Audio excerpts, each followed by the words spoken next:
All right, everybody. All right. Welcome to Nerds Talk About the Boys, the show where we do exactly what the fuck you think we're about to do. I am SC. And I am DP. And we're here to talk about the boys.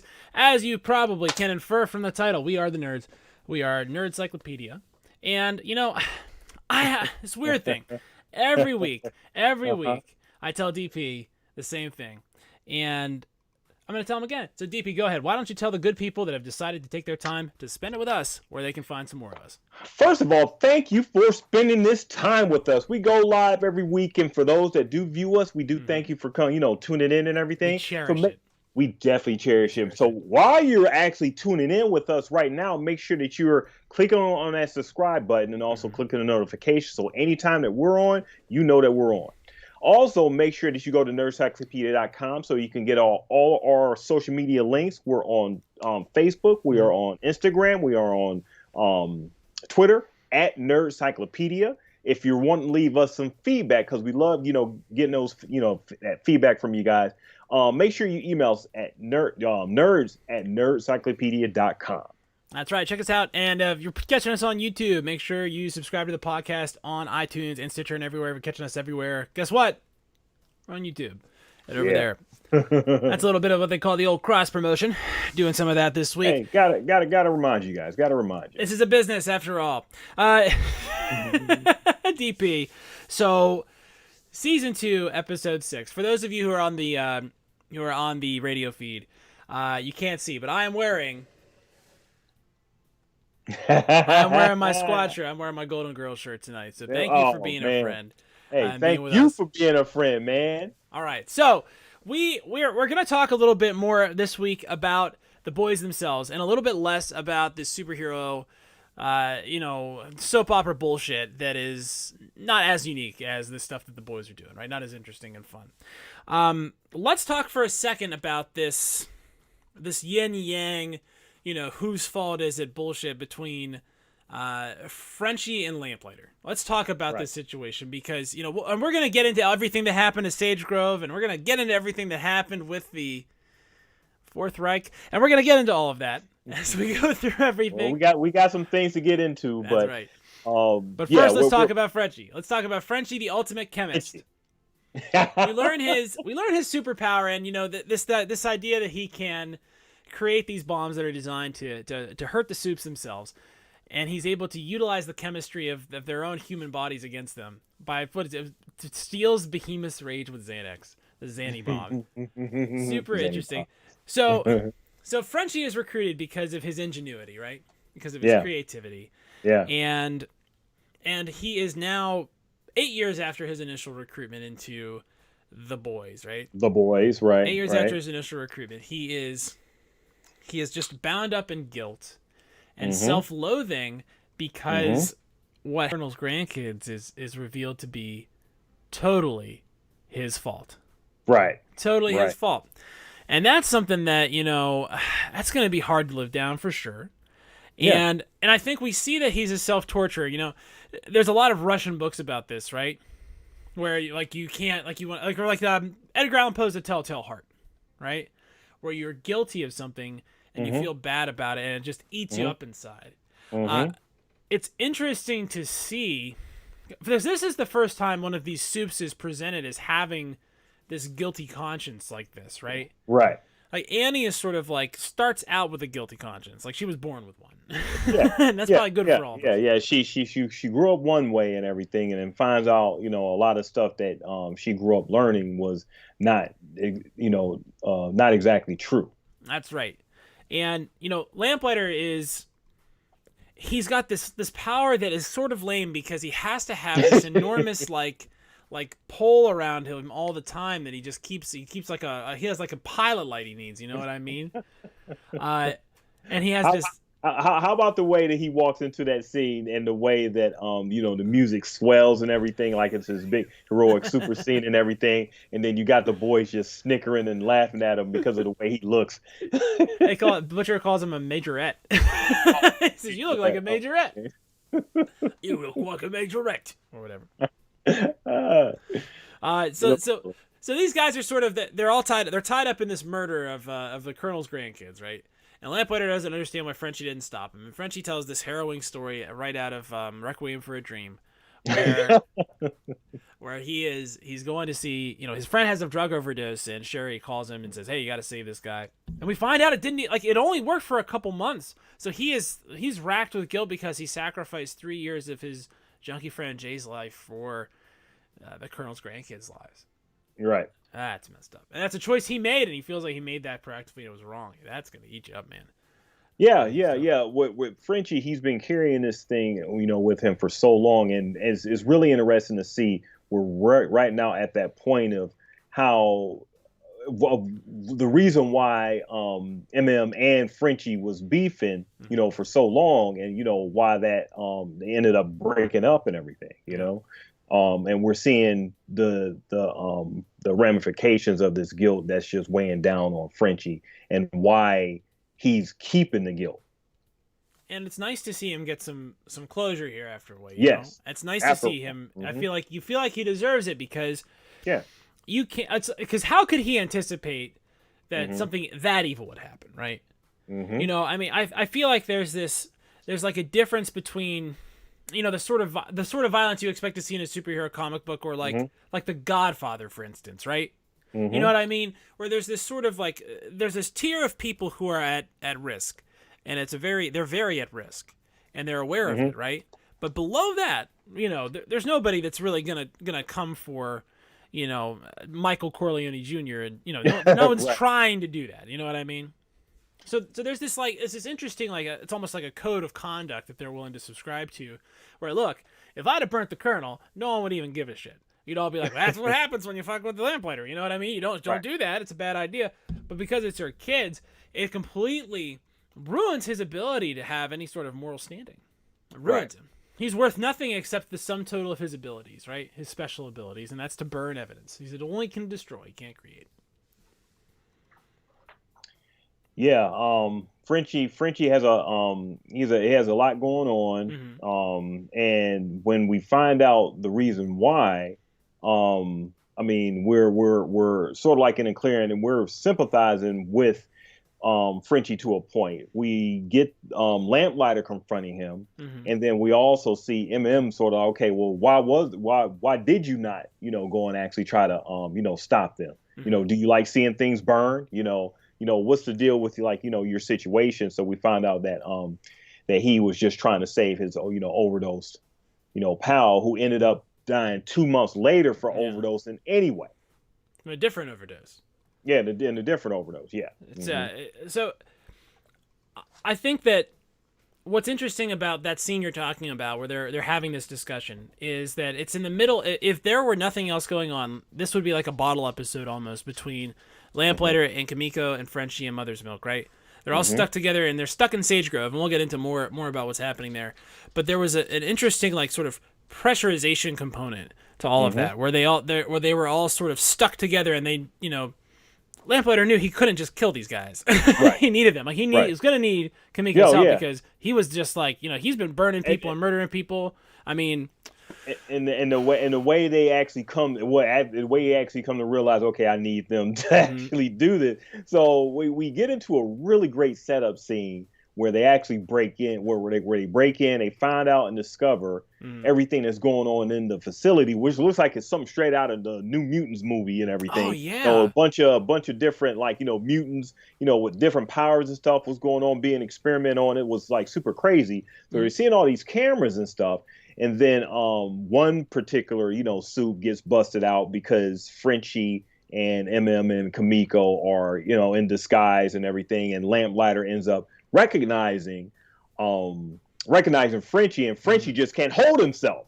How about the scene where Frenchie recognizes that it's Lamplighter? He gets super excited and everything, because he can redeem himself. Oh yeah, he can kill Lamplighter. This is the time I got the opportunity. Let's go. So he recognizes Lamplighter recognizes him. So they're about to go at it.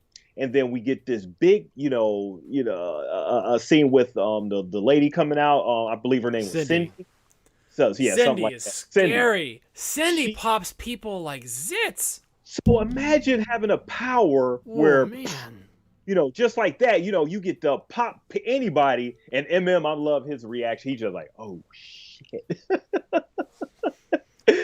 just some craziness. But all that's to say that we get a lot of craziness coming about with this whole with the whole thing with Lamplighter, Kamiko, and Frenchie, to the point where Lamplighter is trying to hide, get away from Cindy and everything, and these other soups, they end up getting crushed by Cindy as well, and he figures out that he needs help, and we get this great scene with the acid guy. Yeah. The guy who just melts his own face. Melts his own face and everything, and and then we find that Lamplighter says, "Okay, well, I need you. I need your help. I do need you." This whole Sage Grove scene is interesting. When they arrive, there's the other action of this is, Butcher and Annie and Huey are out sort of doing perimeter lookout duty, and they end up getting messed up by Magneto #1, who just flips the van and hurts Huey. But before this all happens, when they arrive at the facility, Starlight zaps a hole in the fence and then runs back, and it's obvious that Butcher thinks about taking a shot. We get that set up. We get that set up right from the beginning, because right before then comes to their hideout. Yep. And it gets the tracking thing taken out of her. Billy walks in with this gravity. I love the way he just moves his shoulders when he walks, all cocky and everything. And he calls out, Starlight, like, what is she doing here? She's not one of us. He's a big thing about not having outsiders, especially soups, not part of the gang. They're not part of the boys per se and everything. So, fast forward to this scene where he's looking to actually take out a soup, because it's not so much about Starlight. We get a couple scenes with him and Starlight together, talking about how much of a bigot he is regarding soups and everything, because he was coming down from the van and wouldn't even let Starlight actually help him down, and she called him a bigot. Yeah. And she said, "I know another person just like you." And his name is the Big H. The Big H. And he does not want to be called or be referred to, or any likenesses, as far as his arch nemesis Homelander. So and knowing Homelander, who really would want to be named right. after Homelander, right? Like, really, no good. Yeah. I really enjoy this sort of dynamic that Annie and Butcher have, sort of bonding over Huey. Like, they sort of talk about him like he's they're each of their nephews, you know what I mean? Like they're both. It's a great way. It was a great way to set up that relationship with Huey first, with Billy last episode, and it comes full circle to where Annie and Billy bond over that fact, because Huey's got hurt real bad due to the New Mutant or whatever, Mr. Little Magneto. Oh yeah, Little Magneto and everything, and he got just shot up with by Billy. That was funny. But yeah, a really good way of putting these two together. And when you was talking about SC, about people being put in pressurized, at least in this pressurized situation in this episode, that was this is a situation here where they're forced to be together, and something happens to a person that they both care about now. He especially now that Billy cares more deeply, because he sees him as his younger brother. Yeah. Right, exactly.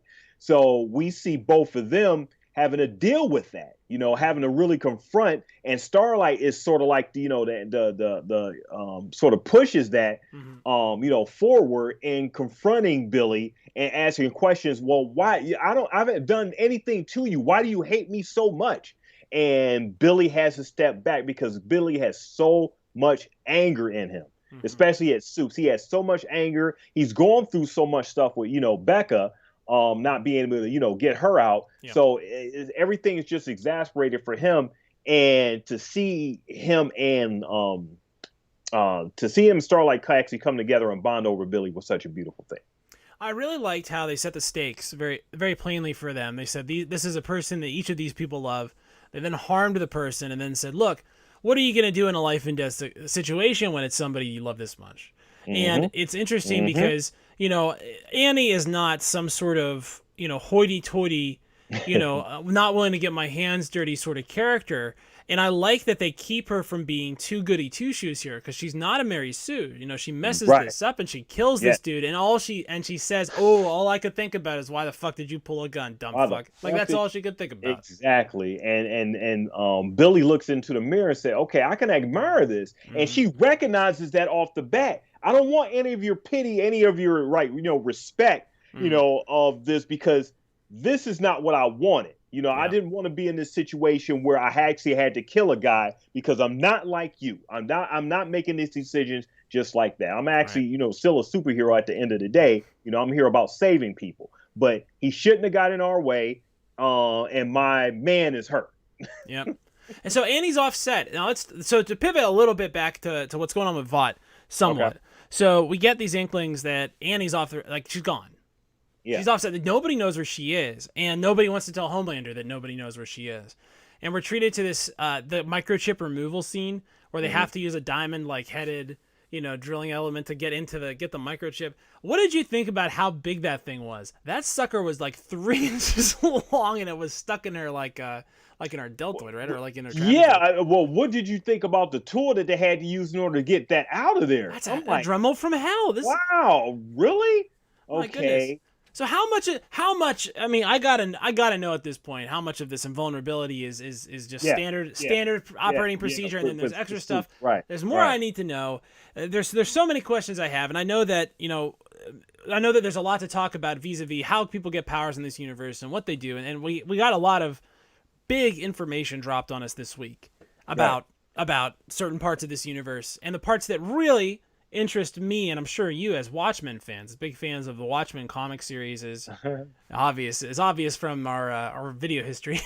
If you look at our Nerdcyclopedia page, or check out Sam and Scott are watching Watchmen. Some other guys did that show.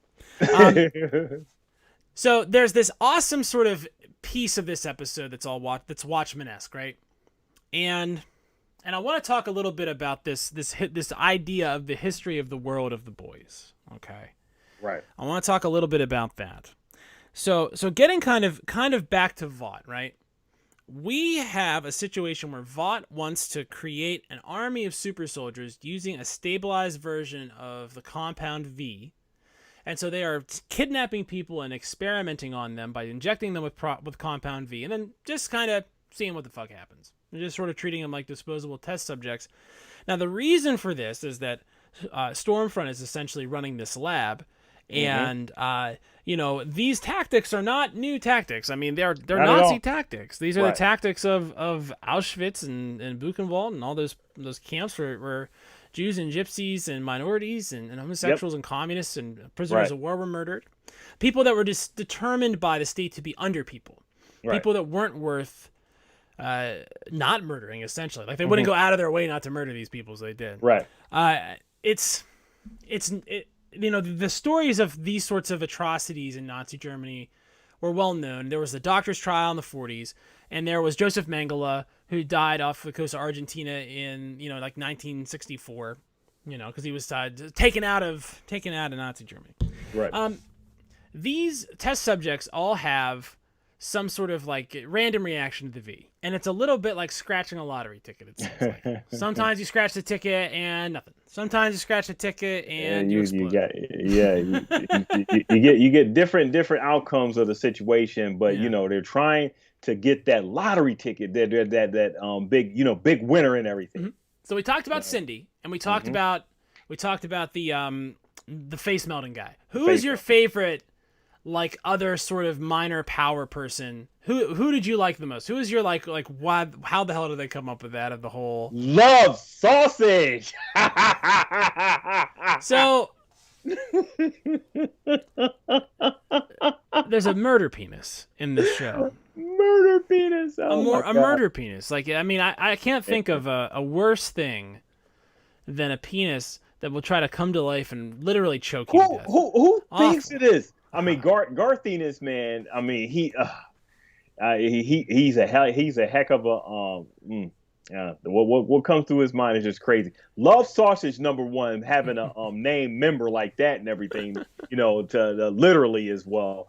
It was crazy, just seeing that #1 and then actually see it in action #2. I'm sitting up here thinking because when I watched the episode the first go round and everything, it was sort of late and I was catching a lot of it, but I was a little tired. Yeah. I missed the part in the when they actually looked at his member and everything, or saw his member through his pants and everything. Yeah. in the office and on the monitors and everything. And then when this thing actually came through the door or through the window and started choking I was like, what? And they started grabbing it. He started. Who was it? Was it Lamplighter was grabbing it? Frenchie wanted Frenchie to. was grabbing. They were grabbing. Yeah, it was grabbing it and everything. I'm like, is this what I think it is? Yep, it exactly is what you think it is. I thought, boys for you.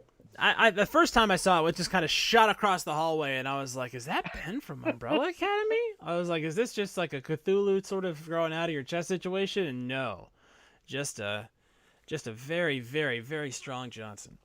I thought that was really awesome. I did really appreciate that the dude was throwing up at like stomach acid all over his own, like that his skin was not impervious to his own stomach acid. So why wouldn't it just eat his way through his whole body? That's what I'm thinking as this guy's face is literally melting on screen. I'm just like, why did this work? Great way to show people's, the flaws that are in their powers and everything. You got that with the the acid guy. Like I said, you got Love Sausage, who really makes no sense on why he would have a power like that, and what it would be used for and what's the reason for it. And I love that Frenchie just jokes with He was like, at the end of it, he's like, make sure that you tell Billy, make sure you tell Butcher about when he was getting choked by it. And MM's like, I mean, it should be said. Hitch, these boys love each other, These boys love each other, and the way that and you could tell, and what that really tells about them is that they're family. That they could joke about, and we already got the resolution of Frenchie and was like, why didn't you tell us about this? We would let you off the hook. And Frenchie's like, well, I mean, I didn't really want to be let off the hook like that. This really tells about how much of a family the boys are in that aspect. So yeah, let's get back to Ball. I'm sorry. So this show, like, you have this murder penis that just shows up right in the middle of this show. Yeah. And we're talking about this penis, but like people's heads are just getting popped, like pop, pop, pop, man. pop, Yeah. like they're just balloons. I mean, Stormfront returns and says she murders like 9 people out in the yard like it's a teddy bear picnic. She says a teddy bear picnic. Right. And then Lamplighter lies to help the boys get away. Yeah. And a great way to set that up, because we already know that he pretty much lied about when they went underground and everything, and didn't tell the 7 about their situation. Coming. Yeah, nobody's coming and everything. So we already got that trust in the sort of towards like the beginning episode or middle of the episode when we first meeting Lamplighter and everything. He has a trust factor in that. So this scene here where he sort of like sacrificed himself to save them was not surprising at all. No. It's interesting to see where they're going with this sort of team up almost. It's interesting to see as the soups, some soups choose sides, and they choose the side of the boys. This isn't, I mean, now we've got, if Lamplighter's a pseudo ally, Annie's an ally. Great point. Kamiko's there. Yeah. I mean, there's an interesting, this is interesting. Lamplighter, right? Mm-hmm. And it's this interesting thing. I think last week, Stormfront, what is she, like a poison rose is what she called Annie or something like that. Some real messed up old for early 20th century European racist term. there's no racism quite as parsing as Eastern European racism. So it's definitely got all those weird sort of metaphorical things like a multicolored rose in a bush. Whatever, these people can't. It's kind of hard to hide, especially the way that she looked at A-Train as she walked past him. on the set of Dawn of the All South. right, so let's go. Let's talk about Stormfront and Homelander. I think we've put off the gruesome twosome in full effect here quite long enough. Oh man. So Man. let's talk about this sort of like. I mean, I've heard of giving someone head before. I've heard of that. I don't know what I think about smashing someone's head like a grape in that situation. That's no good. Man. And then, I mean, here's the wild thing. So we find out all the stuff we find about Stormfront here, and this is all telegraphed very well by the beginning, because what do these people look like with blood all over their mouths as they're having sex? The answer is vampires, the undead, and she is a vampire, right? I mean, this is essentially what she is. pretty much. She's been around for long, as long. So right. Yes, absolutely. absolutely. So let's get back to the Watchmen-y part of this. So at the end of this episode, they're in Stormfront's apartment, and she has a chest, a literal chest, a wooden chest with the Liberty costume in it, like it might as well have been out of the comedian's room from his apartment. You know what I mean? From the beginning. I'm worried she's gonna get thrown out a plate glass window now. So she has this thing. Like, why does she have it? Why would you keep this evidence around? It's so stupid. But it's like this weird, like nostalgia, because she liked doing these heinous things. She misses being able to commit murder whenever she wants. Yeah, it's like her own memorabilia and everything, and because essentially we see that she has a daughter. Mm-hmm. And Homelanders recognize her as her grandmother, but Stormfront corrects him. That's my daughter, and she's looking much older than she is in like the picture and everything. Oh, side note, I don't know if they had I don't know how old her daughter was and everything, but why was her name Chloe? That didn't sound like a I don't know what year she was born in or anything like that. I mean, she would have been born like what? You figure. You would think she would have been a Ruth, so let's say, or an Estelle, if I'm reading the story right, Chloe. If I'm reading the story right, then she was Vought's wife. She had the kid, and then he made her the test subject for Compound V. After that, so if Vought bought his way out of Germany with super soldier serum in 1943, but Stormfront's a true believer, remember, because she is all about saving the country from the blood mongrels, and that is no good. But she is. This is her thing, right? So she's a true believer, which makes me think, and this is a weird thing to think about, but if the doctor that made Captain America, right? If the doctor that made Captain America had made something before that was a true Nazi, right? That also had superpowers. Well, in the Marvel universe, that thing, that entity operated as the Red Skull, and it was a villain, right? And there was a symmetry to the evil created, and then the good created to stop the evil created, right? Well, what if Stormfront's a true believer? Right? What the hell happened to her after World War II? Was she packed into the sort of quasi Operation Paperclip that happened in the boys' world? Was she on the lam? Was she running away? Right. To what degree was she complicit in leaving the Third Reich in 44, 43, whatever? There's a lot of really interesting sort of implications to the fact that she is as old as she is, and she has been around as long as she has been around, and she is sort of like almost like the Eve of the soups, right? Yeah. So what makes her like as powerful as she is and everything? Why didn't they? If you want to finish it, why didn't they win? Yeah, exactly. I mean, we're basically presented with a world where Homelander is the supreme military power. Like, he's the supreme military technology available to mankind right now, right? Stormfront doesn't seem like she's much. She's not weaker than Maeve, right? I mean, she's strong enough for Homelander to be able to have like an altercation with her at some level, right? At some level, she can withstand what he's able to dish out, which nobody else in the Seven is. No one even pretends that they can. Right? Even Maeve, right? Because the way Maeve is terrified of Homelander is a totally different proposition from how Stormfront acts. Right. So, why wouldn't they win? if she was this powerful then. So it begs the question, what's the difference between Stormfront and whatever, Lonnie Schriefenstahl-esque, you know what I mean, character she was in that configuration.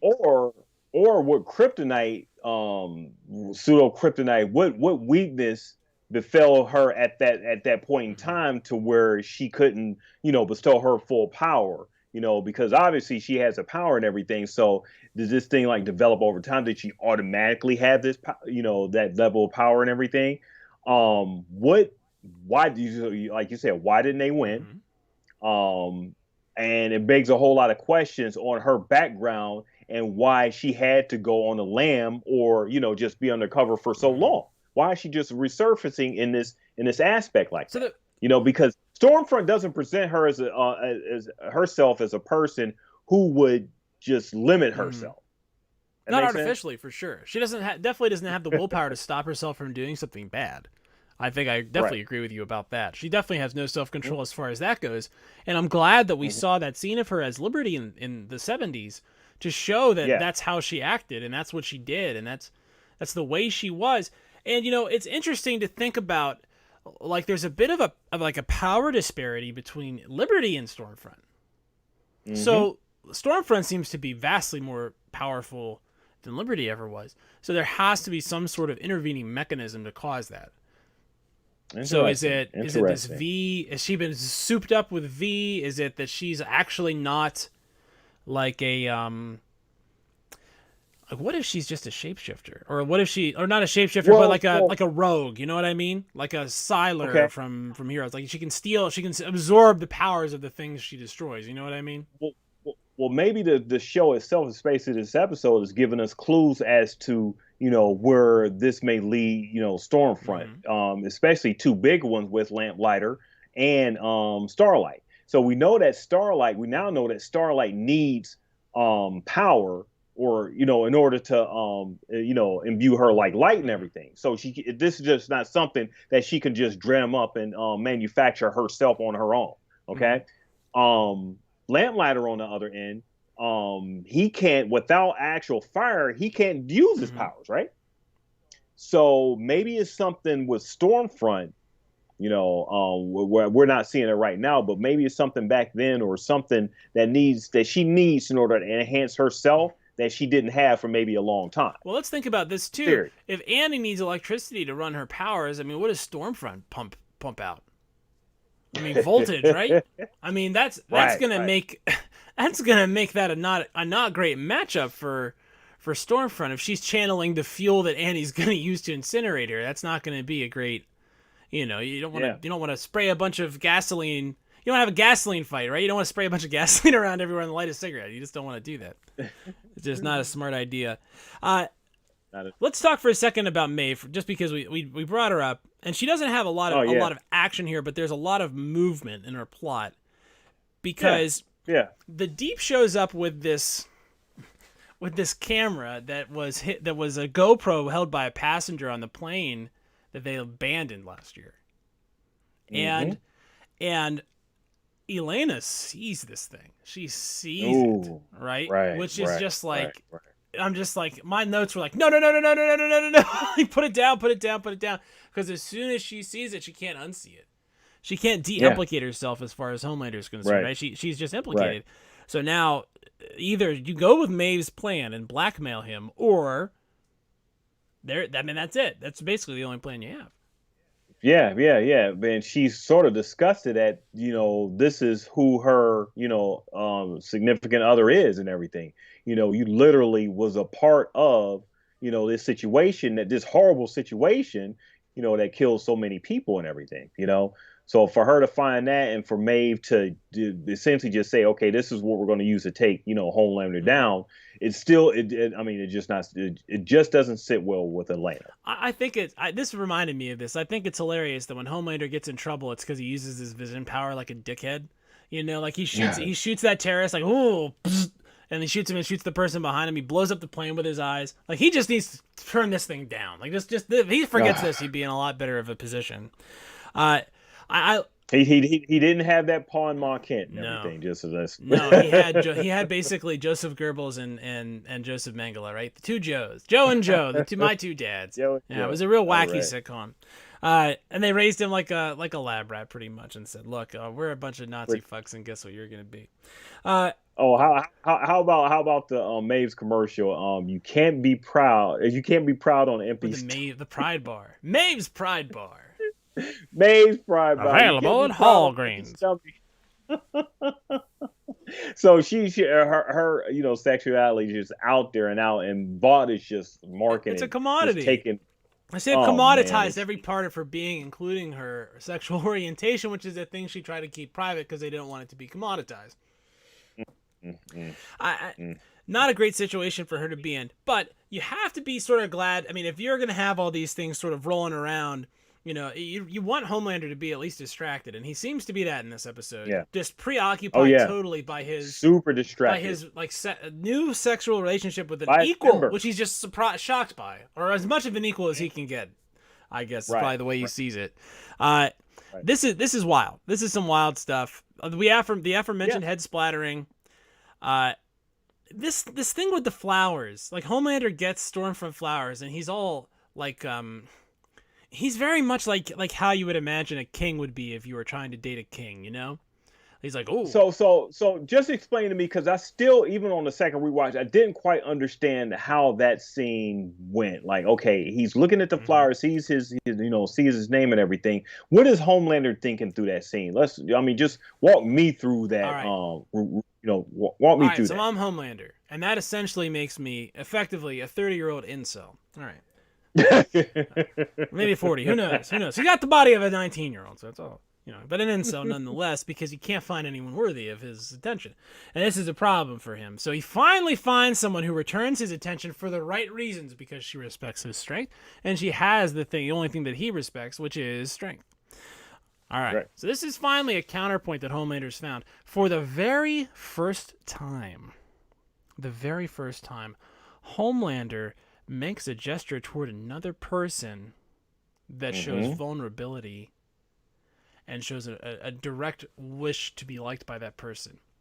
So these flowers that he gets, which he's arranged perfectly, and he signs Exo Homelander, and he's just staring at them and staring at them and staring at them. And he's like, yo, why don't you come in so I can show you this stuff, and we're going to bang. Right? That's what he's saying. Pretty much. Yeah, the Stormfront's like, look, I got some pressing business at my freak camp out in PA. I got to get out of here. I'm going to lie to you and tell you I'm going to the tower. I'll be back in 20 minutes. And you can show me whatever you want to show me, and we're just gonna bang. That's kind of how that whole thing went. But Homelander realizes that she didn't just go to the tower, because he can see the tower probably. It's right there. It's like he's in Jersey and he's looking across the river. I mean, he's got super sight, so he knows she's not there.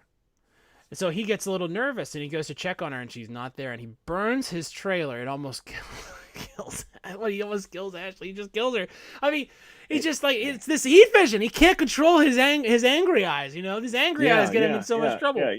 It's so much trouble all the time and everything. Homelander just did not have that love that will keep you under control like that. So it's real interesting how he gets hot-headed, a hot eye. He can barely control himself in public, in front of thousands of people. He can barely control himself. He's a toddler. He's never learned how to self-soothe. Right. That's a problem when you can kill in the whole country with just like a fart. You got to watch that stuff. Oh yeah. And speaking about, we were talking about the what Stormfront found, well, not found, but decided to tell, Homelander, reveal about him and everything. And the reasons why she's, doing what she's doing and everything, because, man, it's some deep stuff that comes in, toward, at the end of this episode about her preserving the culture, and there are those that are trying to keep that down. Even more so. One thing about being an immortal Nazi is one of the best things about time is that it moves in one direction and at one speed. And essentially, we'll never be closer to the Nazis than we are now. They're dying now. The ones that are still clinging on to life out of spite for the world, you know, Right. Spite for the World. We're hoping that they'll be going soon, and the overlap is sort of going away. We're the last generation that'll probably remember the World War II generation being in charge and like around. Like that's probably if we're Right. it. You know, the Nazis themselves, in our reality, there was a significant action to rehabilitate German scientists because of a need to facilitate American science in the face of Soviet aggression, which is one of the reasons that Truman justified it when he said, this is Project Paperclip. It's a real deal thing. We brought a bunch of rocket scientists over from the Germans, and we said it was part of our intellectual reparations as part of the end of the war. So we said, look, you know, we had to spend all this money stopping you from murdering everybody. So we want you to kick in, and we're going to use all this rocket science to make sure that the next time something happens like this, the Americans are in possession of the best technology. So the patents they generated from this, most notably, a lot of this was involved in the Apollo program because the rocket scientists were developing the V2 rocket, which had a sort of a revolutionary stabilization and navigation system in it, so it could hit targets. So it's the big deal thing. Anyway, so that's enough about this bullshit. So Stormfront was born in 1919, and she's Vought's wife from World War II. And she isn't just some Nazi hanger-on that was an opportunist and just wanted to make a bunch of money like we see in some fascistic areas. She is like literally a Nazi. Like literally her goal is to initiate a Fourth Reich pushed forth by supermen of her own choosing, right? I mean, the Seven, she wants 7 million, and she wants Homelander to be the unholy general of the apocalypse. Right. Oh man. You know who the unholy general of the apocalypse is in the Bible? Do you know that guy's name? Satan. The devil himself. I mean, at least the Antichrist, right? Sit at the head of all the tables. You know, this I love you, I've loved. I mean, all this stuff, you know, there's all this symbolism of the old school right wing loving, like wanting to cloak themselves in the veneer of this false righteousness that is so she wants a superior race, and the compound V is the way that they were trying to make that happen, and the reasons why she's still trying to make it happen through these experiments at Sage Grove and everything, trying to find that perfect combination, perfect person, so she can make multiple, you know, soldiers, so they can take back what they feel, what she feels, you know, was taken from, you know, her, and to raise the level of what she feels is really what she's trying to facilitate win the race war. This whole and she even talks about this whole stereotype about the Nazis, which is they were urbane and they wore Hugo Boss, and of course they did. It was an image thing. They know the things they say are ridiculous. Fuck them. So, oh, he was a good dancer. Oh, he was a wit. Fuck those people. Fuck him. I mean, seriously, fuck him. Like, these people are all disgusting. So, there's a lot of symbolism tied up in this marriage of the marriage of the unholy marriage between the false patriotism of Homelander and the social Darwinistic and racist things rolled together and brought by the troll right, or the remnant white supremacist right. And this alliance of those two pieces in this show, and it's an interesting parallel to how, you know, this society's running, certainly in certain ways, and it's an interesting sort of symbolic way to show, you know, the old school long term, you know, goals of the Nazis, right?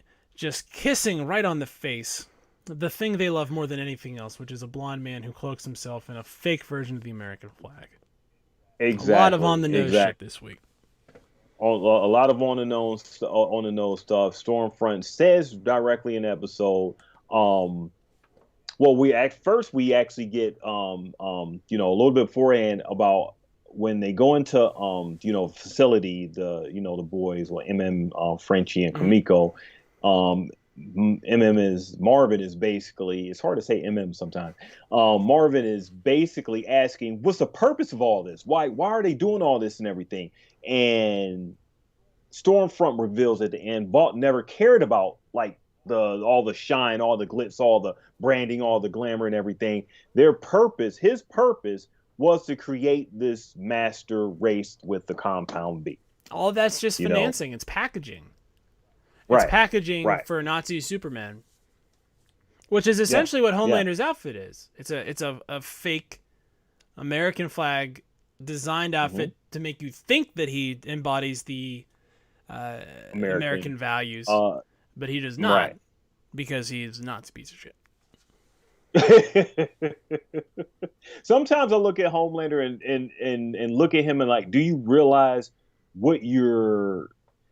Because Homelander has these insecurities that make me think that, okay, does he really want to rule, or does he really want to lead, or is he just like, that insecurity? He's just this insecure baby who is just looking for affirmation, looking for attention and looking for validation from someone. This is what Stormfront recognizes in Homelander, and is giving it to him tenfold, to a point where if she eventually betrays him, how will it affect Homelander? Let's think about it from this perspective. So this is Homelander as a being who runs on approbation, who runs on praise, who runs on somebody telling him he's good, somebody telling him they love him. He's great. Yes. Right. So he lives for the applause. The reason he doesn't murder us is because if we were all dead, DP, who would clap? Who would clap for you, buddy? Who would be there to appreciate Dr. Manhattan's, glass clock on Mars, right? Who would be there to say whether any of this was any good? So he's sort of locked here with us. It's almost like this, the reverse Rorschach thing. Like, you're locked in here with me. You can't go anywhere. So what are his ends? I mean, honestly, let's say he just said, you know what? F this. I'm now in charge. There's not going to be any war in this world, because if you mess around, I'll zap you with my heat vision, right? Let's say he does that. Mr. Angry Eyes, right? And he says, listen, all I want is worship. That's all I want. Worship me, and I will bring you nice things. Well, what is he then? He's just a Greek god. I mean, really, he's just saying, worship me, and I will do these things for you, right? If that's his end game, then his plan, like what he is actually wanting to do, is a lot less dangerous than Stormfront's, because he doesn't have any real goal beyond his own self-aggrandizement. Exactly. So if and when Stormfront realizes that she really no longer needs Homelander, to represent this, this figure and represent this idea and everything, how does this affect Homelander? Right. Does he? I know he's not going to turn to be a good guy. Do they all team up and go against Stormfront? I mean, how does the end game work with him? Does he get redeemed at some point? Or are we going to be in a situation to where we get a Jaime Lannister who committed such a horrific act with pushing my man Bran down and starting a whole war of the Five Kings and everything? Is he going to get redeemed somehow? Is this where this is headed? It's a lot of things are on the table where we couldn't even see that happening like last season, to where now a lot of these questions can actually start to be asked. It's interesting to see him have this transference of his sort of like this craving for approval as it's transferred from Mommy Stillwell to Mommy Vought. You know what I mean? Like this conversion of the obsession from the milk of, Madeline's milk to, to sex with Stormfront is in one way, it's symbolic of the way, people come of age as they hit adolescence, and the things that they want changes, and the people that they want those things from change. And Stormfront is a lot more like, we probably would see it as a really grungy boyfriend, you know what I mean? Like leather, like leather, they'd be, hey, what's going on, Mr. Storm? You know what I mean? Like that kind of thing. You can kind of equate it that way, and it's interesting to see how without Stillwell being gone, there'd be no place for Stormfront to get her way in here. Be no spot for her. And it's what you hit on earlier, where Stormfront is a much more dangerous situation than Homelander. Homelander, really, all he needs is just someone to give him a hug and love him, and he's fine. He's a baby, Stormfront, on the other hand, If we build a big building with Homelander's name on it, or maybe we put him on Mount Rushmore, or maybe we just let him build a big wall somewhere and put his name on it, he might not even do too much evil shit if we just sort of acted like that was what was really happening, right? Right. He can sleep at night, knowing that the world loves him and, idiot. Puts him on this pedestal. He's a feckless idiot, and by himself, he really wouldn't do anything bad. And besides, if you really get trapped with Homelander, you can just be like, yo, I'm a big fan, and he'll be like, want a picture? Because he does that, right? He does that in the first episode of this series. So there's an easy You got beat good here. genes. Yeah, I mean, if you need to curry favor with him, he'll believe you. Because if you cross him, he'll just zap you with his angry eyes, and you'll die. Low stakes poker for Homelander in the main, for the sure. I'm just so interested to see what, like, now that he has this end game, right? Now that he has this end game, how is he gonna react when he finds out people don't like Nazi Superman and mass murder is not a super big, popular item on the old poll. Not really, Don't let the dream that he had, be actually real. To wrap this thing up, I have to say that one of my favorite things about this episode, where they start out, Frenchie talks about his love for the Golden Girl. Yes. And he names each, character. This is something that they did last season with Butcher, naming each of the Spice Girls and everything. Just going into depth on naming who's such and such Spice Girl. And Frenchie goes into his team members and everything about to start to, do the bank heist. And who's Rose, who's Blanche, who's I'm forgetting, the older girls. It was a really great show if you go back and watch some of the episodes. They're prescient too. There's some wild stuff. There's immigration stuff and like homosexual rights stuff. It is insanely topical, and it is bizarre how topical it is for being made in the 80s. It is really forward. Binge watch. Go to Hulu. They don't pay us for this and everything, but it is on Hulu and everything. And then why don't you stop by nerdcyclopedia.com after you watch the Golden Girls and tell us we stink at this. That's what we need. But I love how they ended the episode with the theme song, man.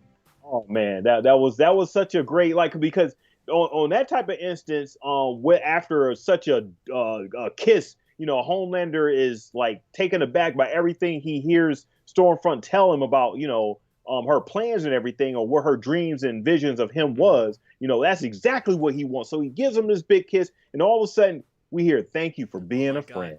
So the meaning here, she says, "I've been waiting for you for 100 years. I've been waiting to love you for 100 years." And it's everything he's ever wanted. Because if you're an evil blonde man with way too much power that wants to cloak yourself in the American flag on a big building in New York City, you're not going to get any more love more pure than the love of a Nazi. That's the purest love that's coming your way. 100% from the back to the middle and around again. 100% pure Nazi love. That's what you can get. Well, just look at, okay, we have the lyric. I'm looking up the lyrics right now to the theme song. You got "Thank you for being a friend." Down the road and back again. Back again. Your heart is true. You're a pal and a confidant. And if you had a party and invited everyone you knew. All right, we can't sing more than that. That's fair use. Man. I mean, is it what you would see? Is the biggest gift for me and the car attached will say, "Thank you for being a friend." Man, that is some deep stuff for the complex relationship that these two characters have. That evil kiss, that ominous kiss, and then that ba ba ba ba. Oh man, what a great, delicious mix! That's so tonally dissonant because of this show. Yeah. First of all, Butcher is Sophia, because he's got the lines. I would say Huey is probably Dorothy. Yeah, Huey is no. Huey is you don't not think Dorothy. Huey's Dorothy? Billy is Dorothy. Because Dorothy, she was the one that had all the sarcasm each time that Rose said something stupid or Blanche said something, sexual and everything. Dorothy always came back with the the sarcasm, the side remarks, and everything. That's Billy Butcher too. Okay, I can see that, but to me, Sophia was always saying meaner things. Like she was always calling Blanche a hussy, and she was always saying oh well, you know, like Blanche would be like, oh, it almost knocked me on my back, and Sophia would be like, well, that's a position you're familiar with. You know, that's the sort of stuff she'd say. She'd say like you look like a majorette, like you're a huge. I can see that too. I can see that. Amazing, too. Nobody called Lamplighter a flamer. It's hard to place. You know, I would say Rose is who is Rose? Frenchie is probably. I mean, I would say Frenchie's probably Blanche. I would say Huey would be the Rose. Ooh, not being stupid, but Huey represents sort of like a weaker purity. Because Rose is like nice and pure and sweet. There you go. Purity is the right. Definitely. Good job, Hitch. You know, it's almost like I just watched this entire series like last month and finally got to the end of it, which had Leslie Nielsen. It was underwhelming, but it was still fun. I think at the end, Estelle Getty started losing it in season 7. Anyway, this was a really fun episode because of all those things. Fun episode. What do we think about the sort of like the last scene with Cindy getting into that car? What do we think about that? You can't let Cindy go. Cindy can't be allowed to leave. That is a problem. That is a big problem. I'll tell you what. There's probably some people that have said some mean things, not thinking to that lady, that are going to be sad. Is what I'll say. I hope that she's nicer than I would be in that circumstance. 2 more episodes left. I know. I mean, we're winding down, man. 2 more episodes left, and let's hope they make it count. Absolutely. Because this season has been really good so far. I really love this episode here. I really love it. It's almost like with Amazon, they make a pilot season where they say, look, this is how deep we're willing to go this year with this much money and this much time. And then the second season they do is like, okay, so you made this much money, so we're just going to give you that much money. Go ahead. Make whatever you want. Do what you want. Basically, our stock is going to increase in value at a rate that nothing we do here matters anyway. So we'll just go ahead and just make whatever show you want. And I hope it's got a bunch of. I hope it randomly just has an insanely good Scientology, parody right in the middle of it that no one can even get to in an hour because it's so hilarious. FRESCA, DP. Oh man, great way of actually showing how people get indoctrinated and everything. So we'll see how that develops like these last 2 episodes, because that has been a storyline that's sort of been like sort of just fiddling about, not really super out there and everything, but it's about to be something. We'll see where that goes. Something wild going on with the collective thing. It's something weird. So we'll see all about that. I want to take the opportunity now before we let everybody go. And it's almost past your bedtime, so we're ready to put you down. You've been running around a lot. You didn't have mindfulness time today, and we're upset about that. I want to take this moment to say, coming soon and within a month, we're going to be looking at Mandalorian Season 2, and that means Carbonite Bounty BS, the Nerdcyclopedia podcast about the Mandalorian, will return. Fall. Like the Jedi. That's right. Hopefully. I mean, we'll see. We left them with just the one. Anyway, so we're excited to have everybody back for that. We hope you'll check it out. We'll be on this feed on YouTube, be on its own feed on the podcast. Check us out. You can check us out at the website. Sure. Any final thoughts you got, DP, for episode 6 before we cut the people loose and let them get on with their Saturday nights? Great episode. Can't wait for these last 2 episodes. Sort of like tearing up a little bit because it's only a couple of episodes left. I mean, we need more. We just started. It's the one good thing that's happened this pandemic is The Boys season 2. We're glad you kept it with us here, and we'll leave it there. So I'm SC, and I'm DP, and we just fucking talked about The Boys. We'll see you later.